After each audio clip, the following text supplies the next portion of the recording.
Ladies and gentlemen, welcome to Poland Daily History. Today we will be talking to Mr. Artur Górniewski, a tour guide who receives hundreds of international guests every year who all yearn to learn more about Polish history. Together we will explore the locations he takes them on in Warsaw, Poland, and Central Eastern Europe. We observe Warsaw nowadays as a very modern city, a very vibrant metropolis, but I was wondering if you can put it into a historical context in how the history ties into the structure of the city right now and how it all came to be. Perfect. There is Saxon Garden in between the old town and the Royal Route and the modern financial city center of Warsaw. Skyscrapers appearing over there are just overwhelming. A few years ago, Złota 44 residential building designed by Daniel Libeskind appeared with extremely expensive apartments in an amazing curved shape with a triangular on the top, which consists of 3 floors for one penthouse over there. And there is Warsaw Spire building that was given World's Best Building Award 2017. Top 3 floors taken by Goldman Sachs, constructed by Belgium Gelamco company, which also has its offices over there. Many floors rented by Samsung company, and there was their requirement. If they will rent so much space in that building, every single mechanism, every single computer, every single machine that's produced by Samsung and used in this building must be provided by Samsung. So in 2 weeks, they exchanged all the electricity, including air conditioning, into Samsung stuff. And then there is the only advertisement on the top of this building of this company. We have Gelamco, amazing Belgian company that constructs entire area of Daszyński traffic circle. They are constructing Warsaw Hub, human urban business center. They are constructing the Spinnaker of Warsaw. Also more of office buildings are under construction in one area, and one building which will be the highest European Union office and residential structure. The name of it is already provided. The name of it will be Warsaw. You can check it out yourself, warsaw.com. And this building will have 310 meters, which will be the highest building in Europe, even higher than London skyscrapers. And this is how Warsaw will become European highest capital.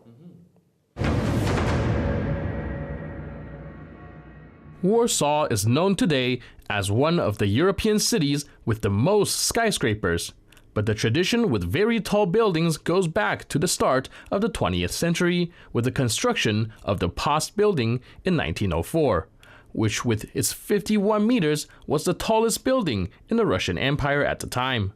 Next up, we will ask Mr. Górniewski about some of Warsaw's older skyscrapers.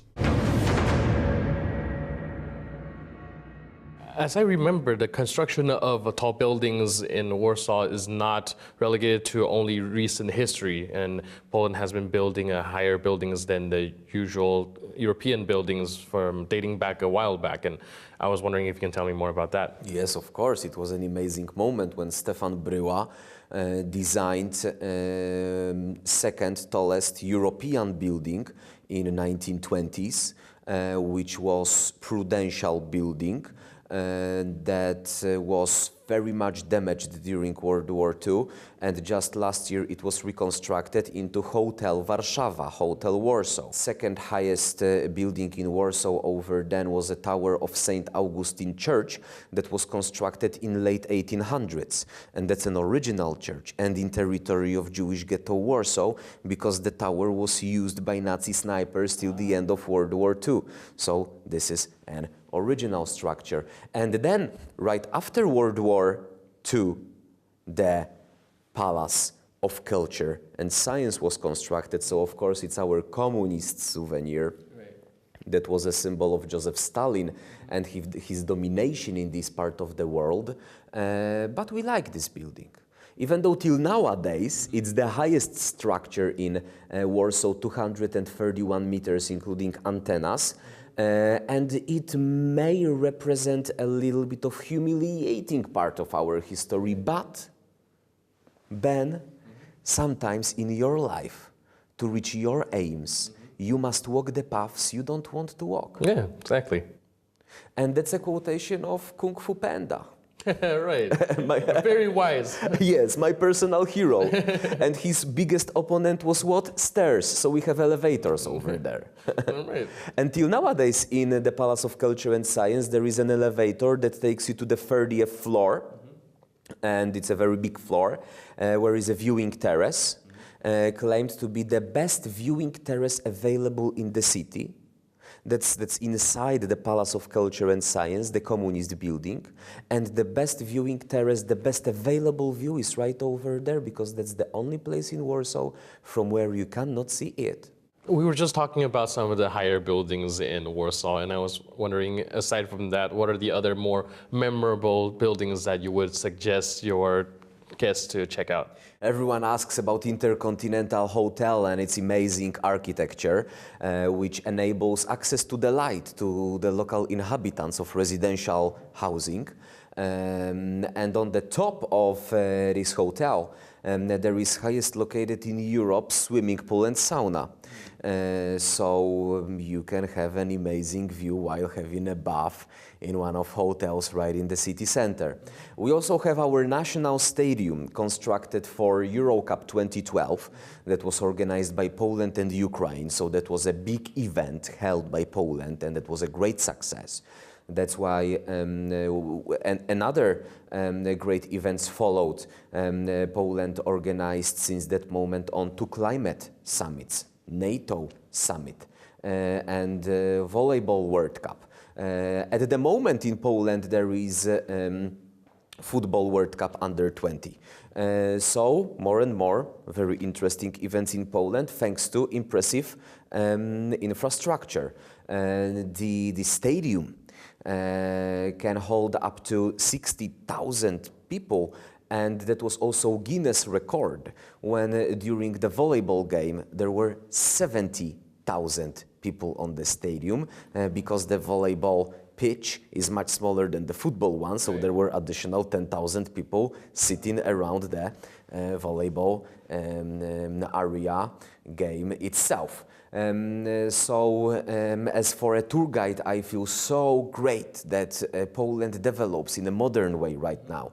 That's not only last 2 very difficult centuries that have impact on our current culture, finance sector and history. But Poland is going back on a track.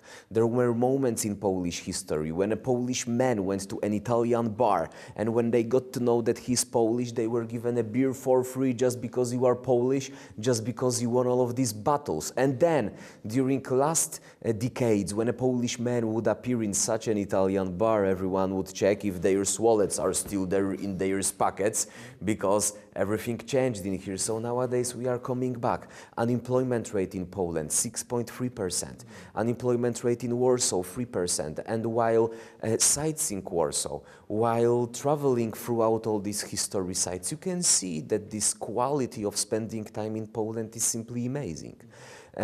So that's an amazing pleasure for inhabitants, tour guides and tourists.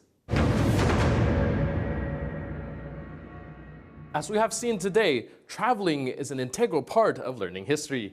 Through the eyes of a tourist, given historical context by a guide, we were able to learn the events that shaped Poland and its culture.